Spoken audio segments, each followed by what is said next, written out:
Though I could be better than I've ever been, got friends, a family, and a place to stay. Though I should be better than ever when I see my loved ones every day. I know for every laugh we share today. Good morning mga palangga, good morning, good morning. Papasok ako sa work mga palangga. Tingnan nyo to. Ayan. Ayan. Tingnan nyo yan. Diba? Nag-i-snow siya ngayon. Ngayong umaga, nag-i-snow siya. Ayan. Dito ako dumaan sa highway. Kasi madilim doon sa likod namin. Walang ilaw. Sobrang lamig na mga palangga. Humangin pa. Ayan ang lakas ng hangin. Magtrabaho mamaya si Arto, mag-bulldoze siya ng mga snow mga palangga. Ala, madulas dito Ito yung ayaw ko pag may snow mga palangga kasi madulas dito sa daanan. Ayan, tumutulo na yung sipon ko. Ay, grabe yung pag-alis ko dun sa Pilipinas, sobrang init. Tapos yung pagdating mo dito sobrang lamig. Ayan, grabe. Nandito na ako sa workplace ko mga palangga. Ayan yan yun siya. Ayan, dito tayo. Ay, ang lamig talaga. Mahangin. Dito. Papasok tayo dito. Wala pa ba ako mga ka-workmate?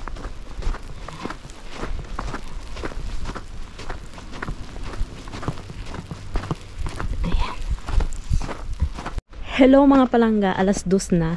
Nag-out na ako sa work ko mga palangga. Ayan grabe yung yung daanan ko. Tingnan nyo. Kung sa Ilonggo pa maligna ba? Kasi may halong tubig, natutunaw yung ice mga palangga. Nag-snow kanina, tingnan nyo yung snow dito. Malabundok na naman. Ayan, puting-puti na mga palangga. Pagbalik talaga namin, grabe na yung snow dito. Mga palangga, grabe sobrang lamig. Alam nyo ba nakakapagod yung may snow mga palangga? Kasi tingnan nyo dito yan sa bahay namin. Ang kapal-kapal. Nakakapagod siya mga palangga. Nakakapagod lakarin. Bakit pakita ko sa inyo Maglaro tayo ng snow mga palangga. Ayan. Ganito siya kakapal ang snow dito.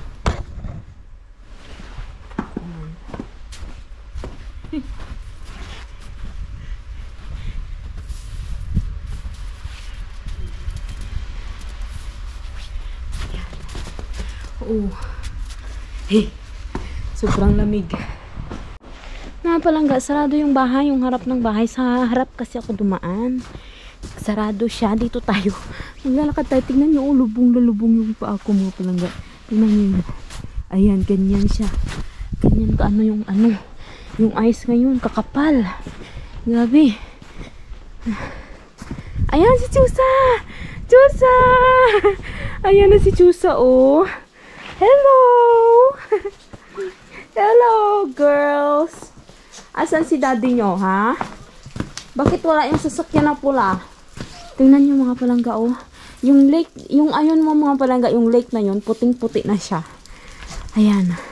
Puti na rin yung mga bubong ng bahay. Dito sa likod namin, puting-puti na rin. Ay, minsan nakakamiss yung winter, pero one day lang mga palangga kasi after nyan wala na, may inis ka na. Hindi na excitement, inis na ba kasi hindi ka makalakad, sobrang lamig, ganun. My love, wala ata dito si Arto mga palangga. Wait alam nyo ba mga palangga, wala si Arto, nag-work siya mga palangga. Ang dami niyang work kasi yung snow mga palangga sobrang kapal. Nagtatrabaho pa rin siya. Alam niyo yung mga aso mga palangga, nung iniwan namin sila sa shelter, di ba nagbakasyon kami, iniwan namin sila sa shelter, parang 3 days lang sila nandoon. Tumawag yung tagapag-alaga na si Chusa daw sobrang lungkot, hindi kumakain, ganyan ba. Tapos may nakapa kasing bukol dito sa tiyan niya mga palangga. Tapos baka parang Hindi pa naman siya ano na cancer, pero sabi nung doktor, baka yun daw yung kinakalungkot niya or yung ganun ba, yung tumatamlay siya dahil sa ganun yung bukol niya dito sa tiyan. Kinapa namin kagabi, malaki nga siya mga palangga.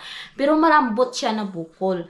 Tapos, alam niyo ba, nung umuwi kami, yung sinundo siya ni Arto, ang sigla-sigla yan ng mga palangga. Tapos sabi nila, hindi daw siya kumakain ng matigas, malambot lang. Pero kagabi, binigyan ko siya nito, yung kanilang treats, yung kanilang ano ba. Hindi ito siya malambot, matigas itong mga palangga. Alam nyo, kumakain naman siya. Ayan, tingnan ninyo. Ayan siya, diba? Ang sigla-sigla niya. Kumain naman siya mga palangga. Kumakain naman siya. Siguro, alam nyo, ang sabi ko kasi kay Arto, sabi ko sa kanya, do you know what, my love? Maybe Chusa is just sad because we're not there. Parang ganun yung, ano ko sa kanya ba, sabi naman ni Arto, hindi daw, kasi may sakit daw talaga si Chusa.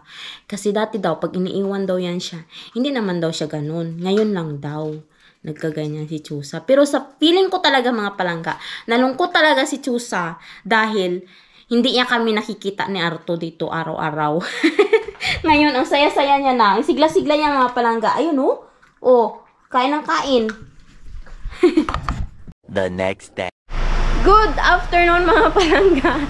Wala akong trabaho ngayon mga palangga. Lunes, pupunta kami ni Arto sa korte kasi ihatid ko yung padala para kay Kuya Francis. Tapos bibili daw siya ng kanyang gamot.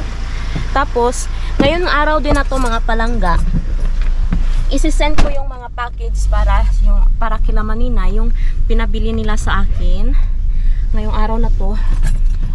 After namin pumunta doon sa kay Kuya Francis mga palangga, kukuha kami ng mga box sa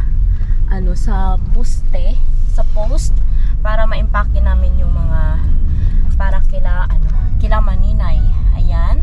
Ito na yung ating panahon ngayon mga palangga, maputi na dyan. Natunaw yung mga snow kasi ngayon mga palangga, hindi siya masyadong malamig. Warm siya ngayon. Warm pa yan sa kanila ha. Ayan nag-snow na kasi dito nung isang araw, nung mga nakaraang araw mga palangga, kaya puti yan. Pero ngayon natunaw na sila. Ayan, punta na kami sa korte. Are you okay my love? Yeah. That life can wait just for a while. That life can wait, so take that aside and just go on. Dito na kami sa korte. Ayan. Na-miss nyo ba dito mga palangga? Na-miss nyo ba tong lugar na ito? Wait me lang. Wait me. Yes, it's raining. Maambon-ambon ngayon.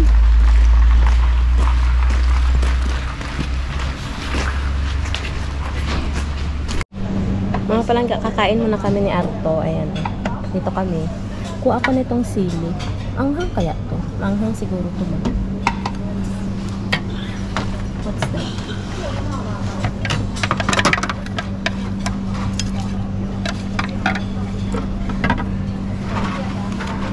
Na-miss ko to mga palangga, yung Swamalayan food. Real food. Real food. Ayan. Dito tayo. What you will get now? Get rice. Nobody get rice. Maybe I take... It's for you. Walang magbawas ng rice mga palangga. Ako lang ata. Ayan. Kuha tayong konti.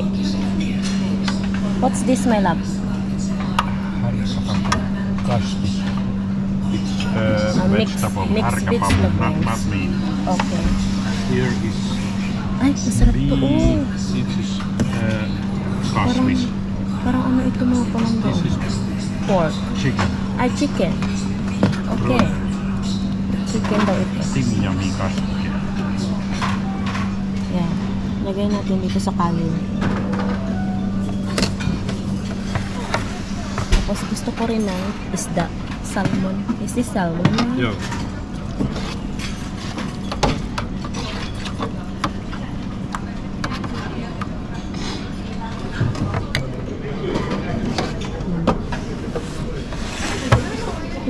sauce for chicken, what? yo, For what? put here. Okay. Taste.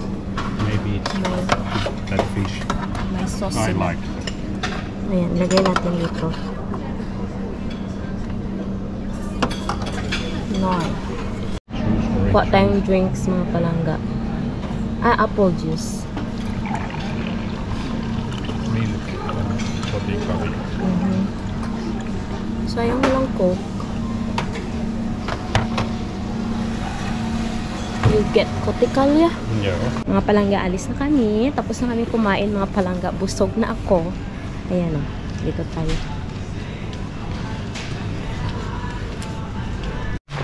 Ang lamig, uy. Umulan pa. Sabi nila, ano daw ngayon? Warm. Ito yung na-miss ko dito, mga palangga. Yung lamig. Pero, na-miss ko siya. Pero, hindi ko siya gusto. Nung nasa Pilipinas ako, mga palangga, ito talaga yung hinahanap-hanap ko, yung lamig. Kasi sobrang init doon sa atin. Ngayon, kukuha na kami ng ano ni Arto ng box. Kasi, ibabalot na namin yung aming mga padala mamaya. Tapos, iwan na lang namin sa pusti. Ganun pala yan dito, mga palangga. Pagka, ayaw mo nang, halimbawa kasi, magpadala ka ng package dito sa ano nila, sa post nila. Kung gusto mo na free yung box mo, kailangan i-provide mo yung box mo. Pero kung gusto mong magbayad, meron silang sariling box. So kami ni Arto, ayaw namin magbayad, kaya kukuha na lang kami ng empty box dito. Oh. Baka meron daw ditong empty box diyan. Yung ano siya, mga palangga, yung wala siyang pangalan na box. Ayan, dito kami kukuha. Dito din pala si Arto nagpapaayos ng ano niya, ng car niya. Ayun, oh. Ay, ano ba yun? Mga palangga, nakakuha na si Arto ng empty box. Ayan, oh. Wala siyang pangalan. Very good dyan. Very good tayo dyan. Ayan. Kaysa naman bibilhin mo pa yan doon, mga palangga. Siguro pa nga 5 euro yung bili nito. Tapos iba pa yung bayad niya. Kaya, yan. Kuha na lang kami ng empty box. Ayan, pauwi na kami, mga palangga. Are we going back, my love? Going back home, yes. Pauwi na kami. Balik na kami ng bahay para ibalot na namin yung aming mga padala. Bahay na kami. Ito na yung aming nakuhang box. Oh, ayan. Umuulan siya, mga palangga. Umaambon-ambon. Tapos, yung ice nga, yung mga ice, mga palangga. Diba, nung dumating kami dito, makapal to masyado ngayon. Natunaw na siya, mga palangga. Oh, ayan, oh. Tunaw na siya. Kasi 5 degree ngayon. Hindi siya negative. Ayan. Yung ano, oh, yung apple. Laya na. Ayan, dito tayo. Uy! It's so cold. Grabe yung ano, oh. Dami namin ayusin dito, mga palangga. Hindi pa talaga kami nakapag-ayos. Simula nang dumating kami, mga palangga. Kasi 5 days straight ako nag-work. Tapos si Arto din. Nagtrabaho din siya pagdating namin. Ayan. Pasok na tayo sa bahay. Hello! Ang mga nakamiss kay Chusa! Chusa! Chusa! Ayan si Chusa. Saan si Churi? Oy! Churi! Yung vacuum namin. Oh. Churi! Hindi ko pa nalagay na balik sa ano. Nag-vacuum kasi ako nung nakaraang araw, mga palangga. Churi! Here! Churi! Alam niyo, mga palangga, isabihin pala ako sa inyo. Ay, nasabi ko na ata. Nasabi ko na ata, no? Yung si Chusa pala, di ba, nung nasa Pilipinas kami, alam nyo ba, iyak ng si Arto kasi si Chusa, sabi ng ex-wife niya, mamamatay na daw. Pero nung bumalik kami, mga palangga, sumigla. Oo, bumalik sa ano niya, kasiglahan niya, mga palangga. Sabi ko nga kay Arto, baka nalungkot lang si Chusa kasi hindi niya kami nakikita. Kasi 2 weeks din sila sa ano 2 weeks sila sa shelter, mga palangga, ng mga aso. Yung aking decoration dito, hindi ko pa natanggal. Ayan, oh. Kasi, mula nung nag-ano ako, mga palangga, nag-celebrate ng birthday. Diba? Nag-celebrate ako ng birthday, 7.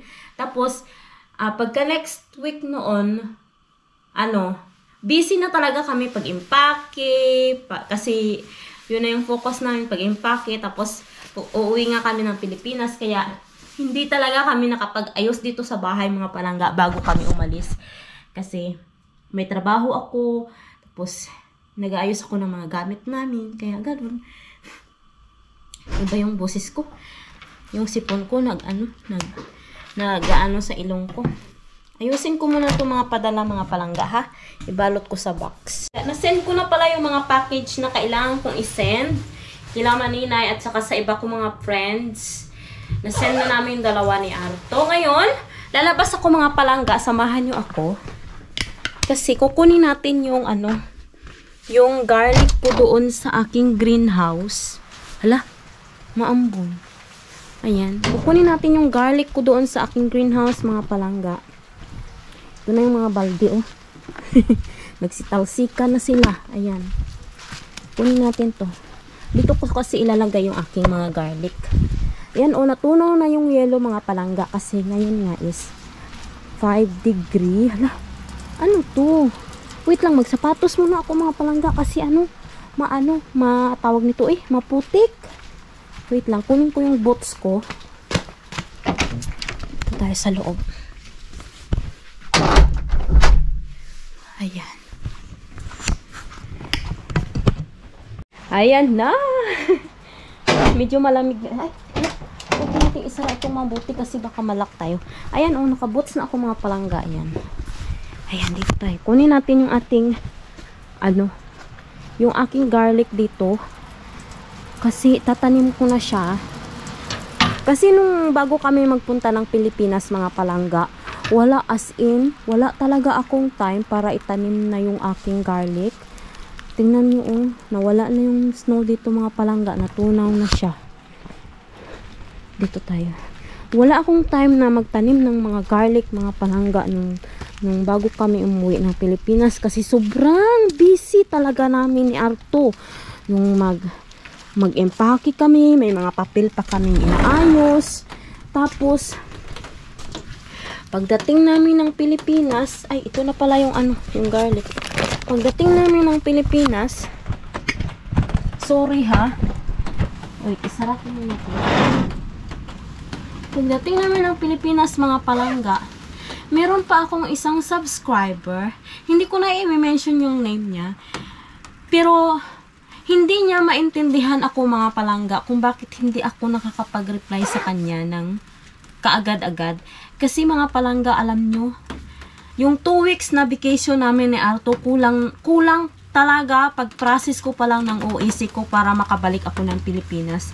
Uunahin ko pa ba mag-reply mga palangga sa mga message na yun, na yung hinahabol ko nga yung time ko ba. Tapos sabi pa niya kung gustuhin ko daw talagang mag-reply, magagawa ko yun. Siyempre naman mga palangga, nung nandun na ako sa Pilipinas, wala na akong ibang iniisip. Yung time ko na lang talaga sa pamilya. Hala, nasira na siya. Nasira na yung isa, wala nang laman. Malambot na. Ayan. Siyempre, yung iniisip ko mga palangga is yung time ko na lang sa family ko at saka kung paano ako makakakuha ng OEC. Kasi alam nyo mga palangga, kung wala akong OEC, hindi talaga ako makakabalik ng Finland. Kaya, nung nandun ako sa Pilipinas, alam nyo ba, wala akong peace of mind kasi nagkakaproblema ako sa pag-appointment ng aking OEC, tapos dagdag pa yung ang haba-haba ng mga message niya mga palangga, tapos sinend niya pa kay Maninay, parang sabi ko, tapos ginawaan pa ako ng kwento, kaya hindi ko na lang i-mention kung sino man siya. Tapos na ako sa kanya. Yan, ganyan.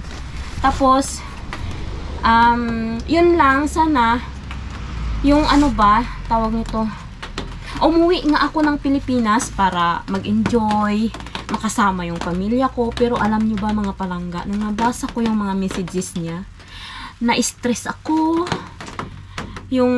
Imbes na maging happy ako mga palangga, parang siya yung sumira ng ko talaga ba, ng bakasyon ko talaga mga palangga. Parang sabi ko, ba to? Bakit hindi ba siya makaintindi na hindi ko siya pwedeng replyan kaagad-agad, yung ganun ba? Yung ganun. Tapos pumunta pa sila ng bahay na walang pasabi. Tapos bakit hindi daw ako lumabas? Sabi ko, bakit? Wala kasi kami sa bahay ni Aruto. Pumunta kami sa pag-asikaso ng aking OAC. Hindi nga kami nakauwi ng bahay, mga palangga. Tapos, sabi niya may pinadala daw siya, hindi man lang daw ako ng thank you, ganyan.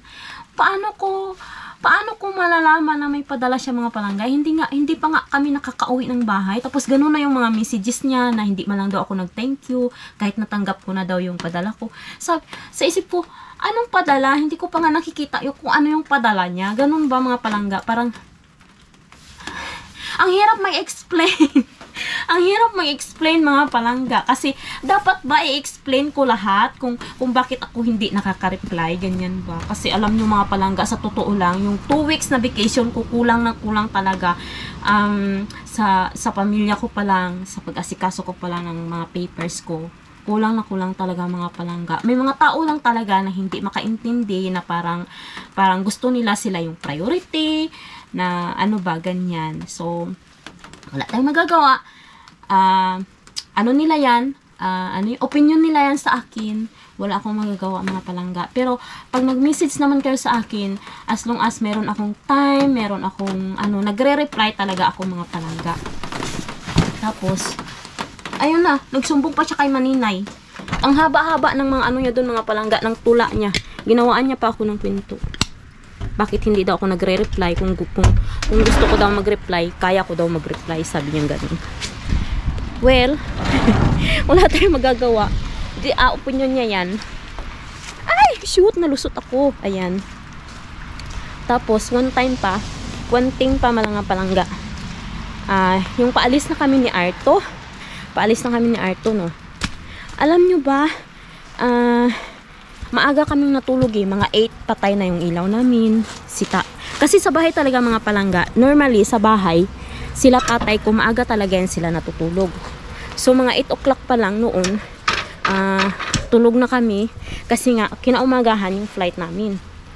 Alam nyo, may dumating, maulan-ulan pa nun ha, may dumating daw, yung asawa niya, mga palangga, dumating, tapos,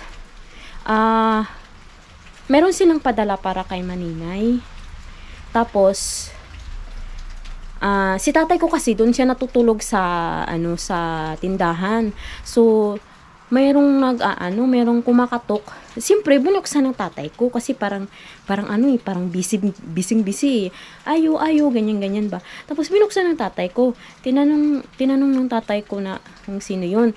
Tapos, ang sabi niya lang doon, mga palangga ha, ang sabi niya lang doon, ito para kay Maninay. Yun ang sabi. Yun lang ang sabi niya, mga palangga, ito para kay Maninay. Tapos, nagpaharurot na siya ng motor, mga palangga. Parang hindi nga alam ng tatay ko kung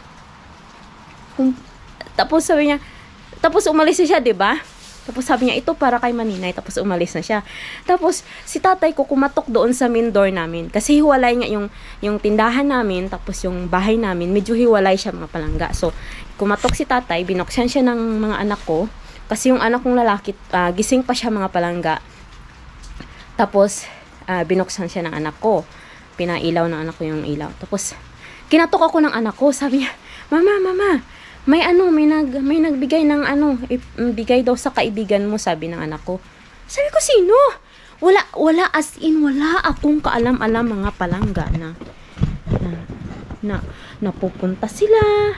Hindi man lang sila nagsabi na, Oy, Kurtapya, ganyan ba? Oy, Kurtapya, pupunta ako dyan ha, may ipapadala ako kay Maninay, ganyan.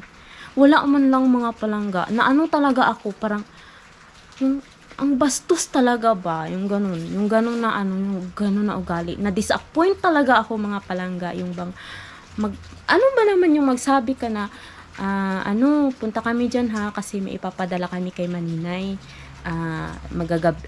siguro gabi na, ganyan ba. Wala, mga palangga. Ayan, wala talaga. Ayan, pasok tayo sa loob ha, kasi malamig. Doon ako magkwento. As in, wala talaga ako na-receive na message na pupunta siya para magpadala ng something kay Maninay. Ngayon, minisage ko si Inday Aileen, mga palangga. Sabi ko, Dahil meron akong nakuha dito na padala para sa'yo. Sabi kong ganun. Sabi ko, nagpasensya talaga ako kay Maninay. Kasi una pa lang mga palangga, nabastusan na talaga ako sa kanya kasi yung bang sinabi niya sa kay Maninay na kung gugustuhin ko daw, kaya ko daw mag-reply. Ganyan ba? So, sa pangalawang pagkakataon mga palangga, binastos niya na naman ako. Yung ganun ba?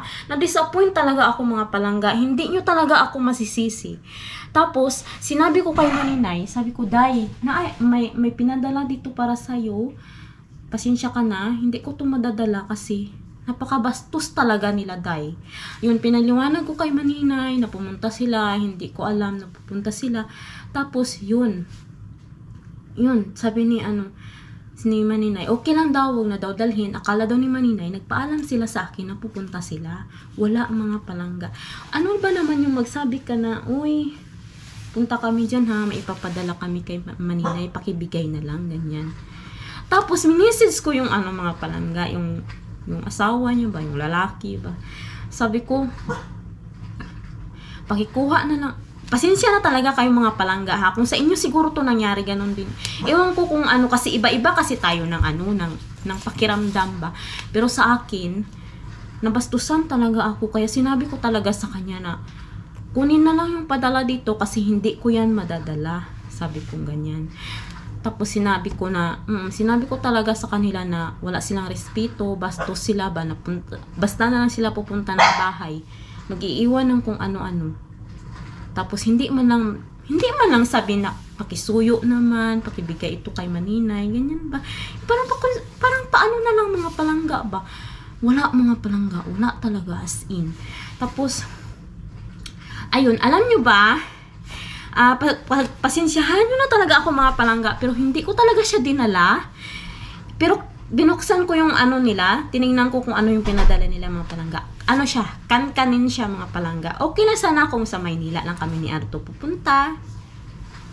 Okay lang, madadala ko yun. Kasi hindi pa yun mapapanis. Pero sa Finland kami pumunta mga palangga. Alam nyo, nung nasa Finland na kami, sa airport na kami, nagtawag yung anak kong babae. What's that? Tumawag yung anak kong babae mga palangga. Sabi niya, Mama, yung binigay sa'yo dito na dadalhin mo dapat, naamag na siya. Sabi ng anak kong babae. Nag-picture nga ako ng mga palanggay. Na na talaga siya. Naamag na talaga siya. So, sinend ko yun kay Maninay mga palangga. Sabi ko, Day, kung dinala ko ito, Day, hindi mo rin ito makakain. Kasi, naamag na talaga siya mga palangga. Kankanin kasi siya. May gata siya mga palangga. Ganun ba? Okay lang sana kung Maynila lang kami pupunta. Alam niyo naman yung biyahe namin, 20 hours. Mahigit kasi galing pa kami ng Jensan. Magbiyahe pa kami ng Maynila. Tapos Maynila, Duha to Finland. Naamag na talaga siya mga palangga. Sakto na pagdating namin ng Finland, mga 2:00, nakalabas na kami ng airport. Nang nasa sasakyan na kami, tumawag ako sa bahay na okay na, nandito na ako sa Finland, ganyan. Tapos tumawag yung anak kong babae. Tapos pinakita niya talaga yung mga kankanin na para sana kay Maninay. Namag na siya mga palangga. So sabi ko sa kay Maninay, sabi ko, Day, kung dinala ko ito, Day, hindi mo rin ito makakain. Sabi ko sa kanya kasi naamag na siya. Yun. Sabi ni Maninay, okay lang naman kasi naintindihan niya daw yung sitwasyon, sabi niya ganun. So, okay na tayo dun mga palangga. Tapos, yun lang. Sana, yung lang mga palangga, sana maintindihan niyo ako kung bakit hindi ako talaga nakakapag-reply simula nung nandun ako sa Pilipinas hanggang dito pa lang kami sa Finland, papunta ng Pilipinas. Kasi nung nandito pa lang kami sa Finland, nung after ng birthday ko mga palangga, busy na talaga kami ni Arto. Yung pag-process pa lang ng papel ko para ako makauwi. Alam nyo ba yung pag-process ng papel ko mga palangga? Pag-process pa lang ng papel ko mga palangga, inabot ako ng isang buwan. Nagpa-translate ako ng aking kontrata sa English. Finnish to English, my love, right? My contract. We translate that. Tapos, dinala ko pa siya sa consulate, ay sa sa Finland, yung sa office dito sa Finland, para ma-verified nila na yung nag-translate ng aking kontrata is legal talaga siya na translator. Ayun, tapos tinataka nila yung mga palangga. After doon, after 1 week na naman akong naghintay. Tapos, sinend ko na naman siya sa consulate. Tapos, di ba nagpunta kami ng consulate doon sa video ko. Pumunta na naman kami ng consulate. Tapos, yun na nga. Ay, hindi pala yung consulate. Saan ba yun? Migri. Parang Migri. Oo. Yun ata yun. Oo, migrante. Pumunta na naman kami doon para magpatatak na naman mga palangga. Tapos, after namin magpatatak doon, sinend ko na naman siya sa consulate. Naghintay na naman ako ng 2 weeks para ma-receive ko yun mga palangga. Kaya, parang, yung pauwi pa lang ako mga palangga, yung stress ko sa papel ko, grabe na, sobra na. Kasi, ang worried ko talaga, kung paano ako makakabalik sa Finland nang legal yung papel ko, ganyan. Kasi, galing nga kami sa Hong Kong, direct kami, papunta dito ng Finland, yung kontrata namin, hindi siya dumaan sa Philippine Consulate, mga palangga. Parang hindi siya verified ng ating gobyerno. Kaya ganon. Tapos, kaya nung natapos ko na yung papel ko, mayroon na siyang silyado na siya, ganyan ba, may sealed na siya mga palangga ba na legal talaga yung kontrata ko dito. Dinala ko na naman yung papel ko para ipa-verified sa Philippine government, doon sa OEC mga palangga. Yun na naman yung pag-uwi ko doon, nahirapan na naman ako magpa-appointment kasi nga nawala yung aking email account doon sa OEC. Hindi ko alam kung ano yung password. So, pinalitan ko na naman yung email ko. Naghintay na naman ako ng mga ilang days bago makapag-appointment mga palangga. Kaya sana, maintindihan nyo ako kung bakit hindi talaga ako nakaka-reply. Kasi, yung time ko mga palangga, binigay ko talaga sa pamilya ko at saka sa pag-process ng aking papel para makabalik dito sa Finland, para makatulong pa ako sa pamilya ko mga palangga. Yun siya mga palangga. Kaya sa lahat ng mga sumasama ang loob kung bakit ako hindi nakakapag-reply, ganun mga palangga, sorry talaga, pasensya na talaga kayo mga palangga. Yun lang. Ito na yung ating mga palangga o mga garlic. Ito isa-isahin to siya, tapos ilalagay ko siya sa balde. Sa balde ko na lang siya itatanim mga palangga. Kasi ayan, marami-rami itong garlic na itatanim natin. Iwan ko kung kasya yung mga balde namin doon. Piliin ko muna yung kasi mayroong isa na nabulok na siya. Ito nabubulok na talaga siya. Magaan na siya Kaya dapat ko na ito, itanim ko na ito sila. Ito na garlic yung matapang ang amoy mga palangga. Yung mabango ba? Sobrang tapang ng amoy niya. Ayan. Kaya ayan, sa-isahin ko yan mamaya. Nandito na pala si Arto. Ayan. Magtanim tayo ng garlic mga palangga. Tapos, para pagka-spring, magtubo na yan sila. Sana maging successful itong aking garlic. Yan.